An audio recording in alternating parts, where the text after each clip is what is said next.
Hello everyone, welcome to class. Very good morning. Fine. तो I hope introductory part सबको clear है। Introduction बहुत detail में पढ़ा था हमने कि एक्स एक्सिस वाई एक्सिस क्या है, क्वाड्रेंट्स क्या है, ओरिजिन क्या है, ये सारा एप्लीकेशन कहाँ होती है इसकी, ये सब हम पढ़ चुके हैं। और मैंने आज आपको बोला था कि आज हम हमारी 10th क्लास की एनसीईआरटी जो है उसकी फर्स्ट एक्सरसाइज स्टार्ट करेंगे। फाइन। इस पर्टिकुलर चैप्टर में यू हैव 4 एक्सरसाइजेस जिसमें आपके पास हर एक्सरसाइज जो है वो एक फॉर्मूला पे डेडिकेटेड है। First you have to study distance formula, then section, then area of triangle and then the optional exercises combination of all the 3 formulas you can say. ठीक है, तो हम क्या करेंगे, एक एक फॉर्मूला एक पूरी एक्सरसाइज से डेडिकेटेड है, तो इससे हम क्या होगा, डेप्थ में पढ़ पाएंगे उस चीज को। प्लस मैं आपको वो क्वेश्चंस भी बताऊंगी जो आप मल्टीपल फॉर्मूला से कर सकते हो। Means it is possible through section also और दी डिस्टेंस फॉर्मूला ऑल्सो। फिर मैं आपको उसके प्रॉस कॉन्स भी बताऊंगी कि आप डिस्टेंस फॉर्मूला से करोगे तो क्या प्रॉब्लम आएगी या सेक्शन फॉर्मूला से करोगे तो क्या प्रॉब्लम आएगी। ठीक है, तो स्टार्ट करते हैं। तो पहले मैं तुम्हें जरा डिस्टेंस फॉर्मूला के बारे में बता देती हूँ कि डिस्टेंस फॉर्मूला किस हिसाब से काम करता है। देखो, हमारे पास एक लाइन है, लेट्स से मैंने इसको बोल दिया ये ए है, ये बी है। ए और बी के कोऑर्डिनेट्स हैं x1, y1, x2, y2, इस हिसाब से। अब मुझे जो इसका डिस्टेंस है that is A B basically ये निकालना है।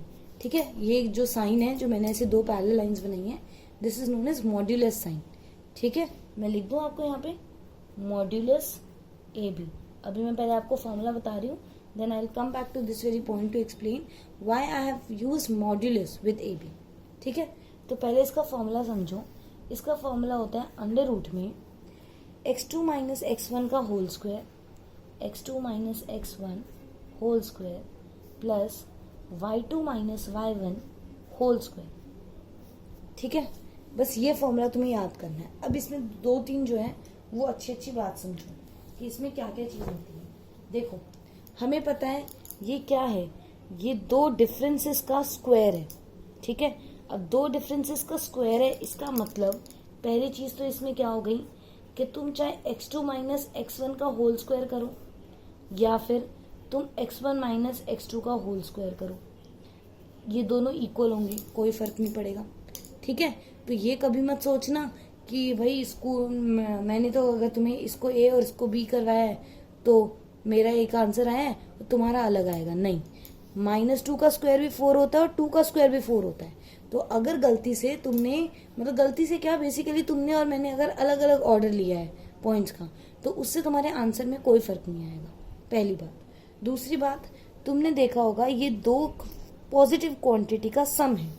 ठीक है, इसका मतलब क्या हो गया, 2 पॉजिटिव क्वांटिटी मतलब मैं इसको कैसे रिप्रेजेंट करूं, मैं इसको लेट से इस वाले पॉइंट को m बोल रही हूँ और इसको n बोल रही हूँ। इन वैल्यूज को बेसिकली मैं m और n बोल रही हूँ।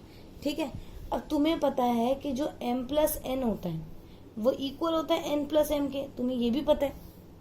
ठीक है, अगर मेरे पास m माइनस n होता तो ऑब्वियस वो इक्वल नहीं होता n माइनस m के, हमें पता है 2 minus 5 is not equal to 5 minus 2, but 2 plus 5 is equal to 5 plus 2। तो जब भी अगर 2 पॉजिटिव क्वांटिटी का सम करना होता है तो ये क्या होता है, कॉम्यूटेटिव होती है।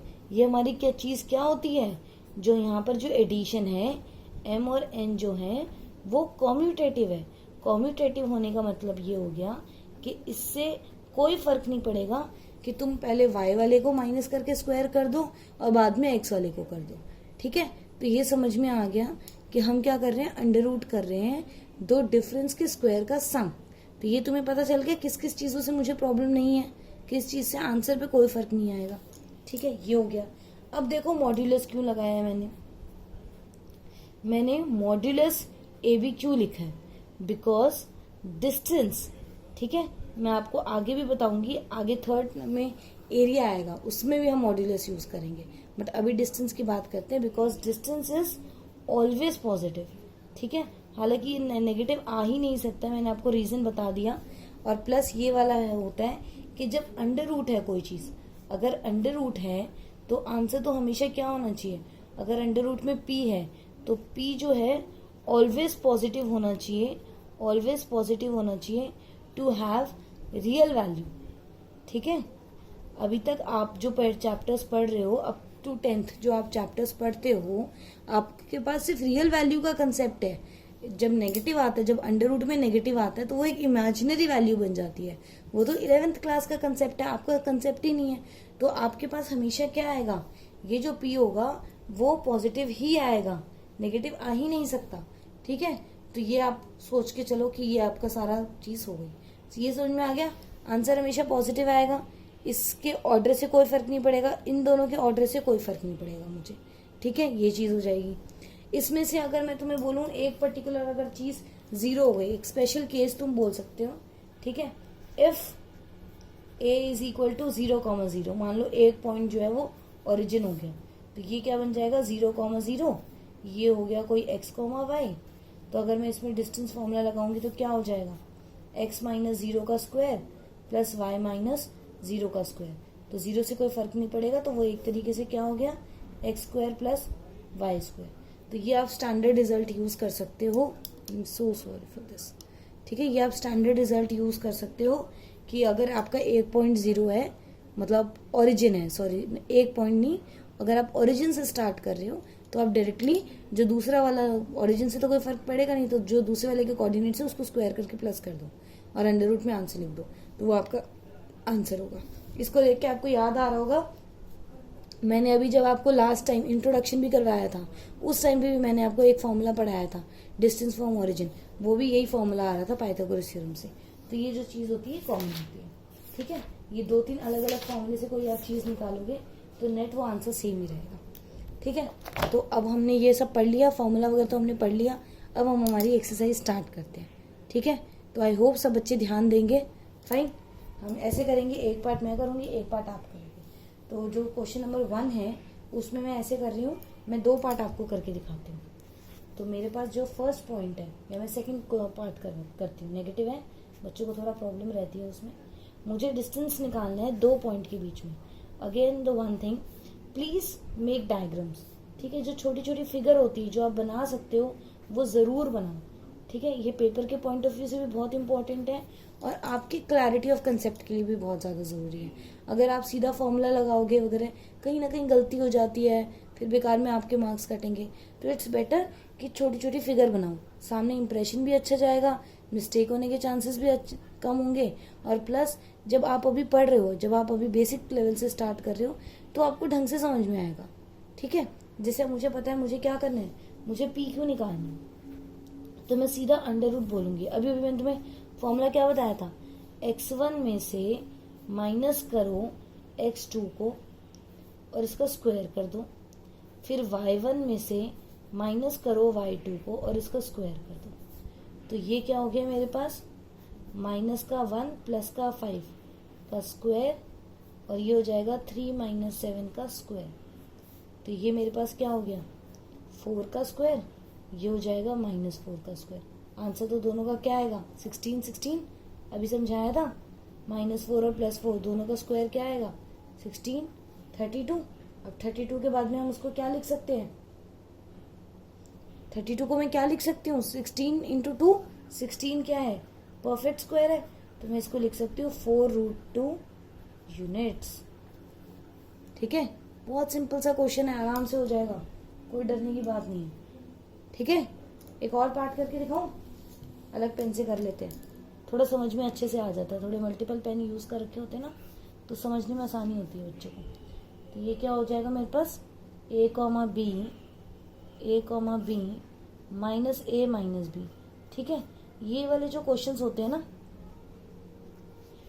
जो ऐसे वाले क्वेश्चंस होते हैं जिसमें थोड़ा जनरल अल्फाबेट्स यूज हो रखे होते हैं इंस्टेड ऑफ वैल्यू, उनको जरूर प्रैक्टिस करा करो। Even though if you are feeling like that okay I can do this very thing, this is very easy, but then also don't skip that very part, do practice that thing, क्योंकि हम values को लेके काफी comfortable होते हैं, but when it comes to alphabet और the general thing तो हम कहीं ना कहीं मिस्टेक जरूर करते हैं।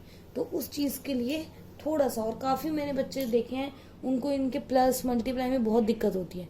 कई बार बच्चे a+a को a² बोल देते हैं, या उनको ये कंसेप्ट क्लियर नहीं होता कि वो a+a 2a होगा, तो थोड़ी प्रॉब्लम रहती है। तो भाई मैं आपको ये सजेस्ट कर रही हूँ कि आप जरूर इसको प्रैक्टिस करो।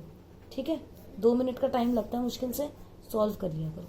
तो -a -a², माइनस का बी स्क्वायर, तो ये क्या हो गया मेरे पास, ये हो गया मेरा -2a का होल स्क्वायर प्लस ये हो गया -2b का होल स्क्वायर, तो ये मेरे पास क्या हो गया 4a स्क्वायर, ये हो गया मेरे पास 4b स्क्वायर।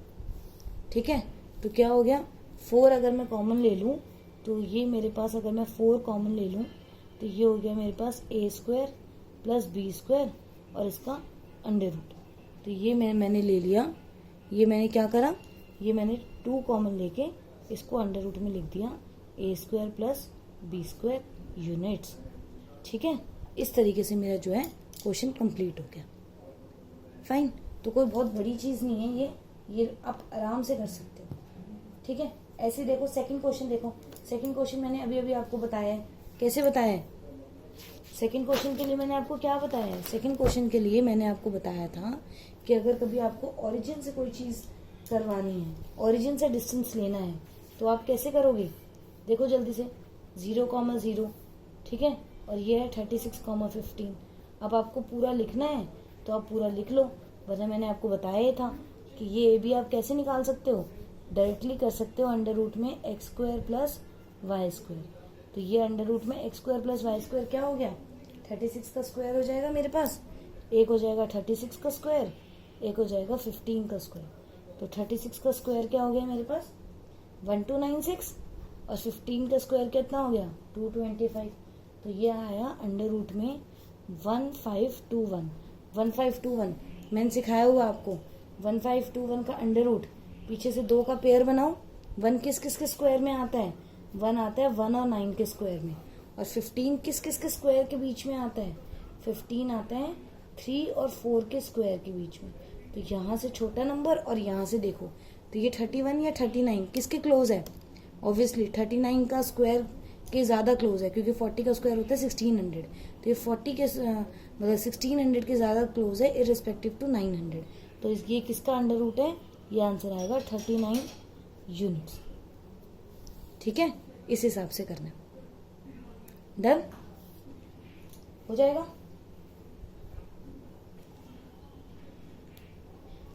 हो जाएगा, कोई दिक्कत तो नहीं है इसमें। चलो नेक्स्ट देखो, determine if the points are collinear और नॉट। ठीक है, हमें इसमें कोलिनियरिटी चेक करनी है। तो कोलिनियरिटी कैसे चेक करोगे, पहले आपको 3 पॉइंट्स दिए गए हैं ए बी सी। ठीक है, ए के कोऑर्डिनेट्स क्या है 1,5, बी के कोऑर्डिनेट्स क्या है 2,3 और सी के कोऑर्डिनेट्स क्या है -2, -11। ठीक है, अब आप अगर इसको ध्यान से कैलकुलेट करो, मैं डायरेक्टली वैल्यू लिख रही हूँ, तो ए बी का आंसर क्या हो जाएगा √5, बी सी की वैल्यू क्या हो जाएगा मेरे पास। ठीक है, बी सी का अगर मैं सिंपल फॉर्मूला वगैरह लगाऊं तो ये क्या हो जाएगा 212, और ऐसे ही अगर मैं ए सी में डायरेक्टली फॉर्मूला लगाऊंगी तो ये मेरा आंसर आ जाएगा 265। Now as you can clearly see that the sum of AB plus BC is definitely not equal to AC.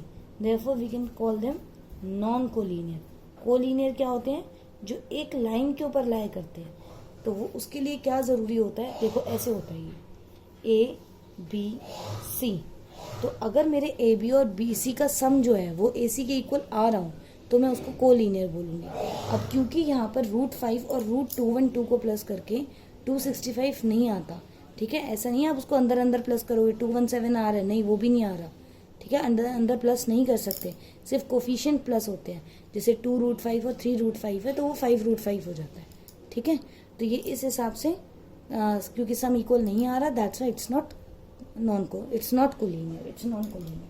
Fine, so in the next part we would start with the further question.